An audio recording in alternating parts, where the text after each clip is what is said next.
तुर्बत के रिहायशी मोहम्मद जान बलोच का शुमार बलूचिस्तान के सीनियर फनकारों में होता है।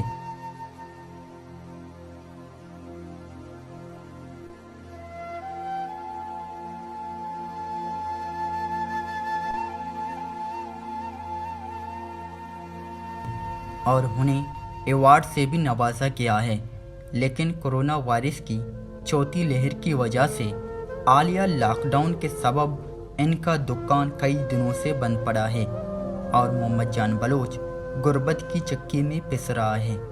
अपनी बच्चों की पेट पालने के लिए मजबूरन उन्होंने अपनी किसी दोस्त से 4000 रुपये कर्ज लेकर किसी दूसरे शख्स की दुकान के बाहर आम बेचने पर मजबूर है।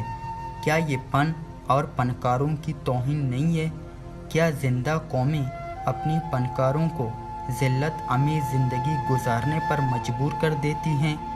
क्या ये तस्वीर हमारे माशरे के मुंह पर एक ज़ोरदार तमाचा नहीं है?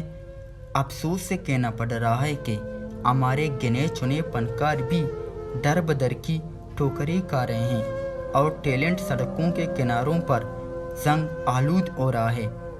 अब ये सवाल उठता है कि आखिरकार हर साल बलूचिस्तान के फनकारों के लिए मुख्तस करोड़ों रुपये कहाँ खर्च होते हैं?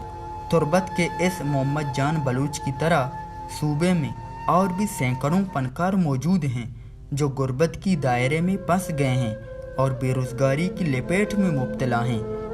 फनकार माशरे के तख्लीकी सलाहियतों के अलामत हैं और अपनी फन के वसीले से माशरे को मुतहर्रिक रखते हैं। जब तक माशरे में फन की इज्जत नहीं की जाती और फनकारों की हौसला अफजाई के साथ साथ इनके माशी मसाइल हल नहीं किए जाते, नतीजतन नौजवान नस्ल अपनी आज के नज़रअंदाज शुदा फनकारों की नक्श कदम पर चलने से घबराहट का शिकार हो जाते हैं। बलूचिस्तान हुकूमत को फनकारों की ज़राई माश के मुश्किलात को दूर करने के लिए ठोस इक़दामात उठाना चाहिए ताकि वो अपनी सलाहियतों को उभरने और अपने टैलेंट को निखारने में भरपूर तवज्जो दे सकें और अपनी फन का इजहार आज़ादाना तौर पर कर सकें।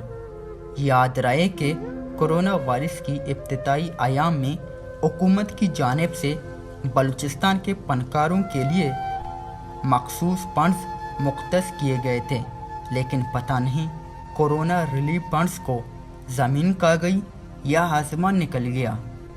सरफराज शाह, तुर्बत।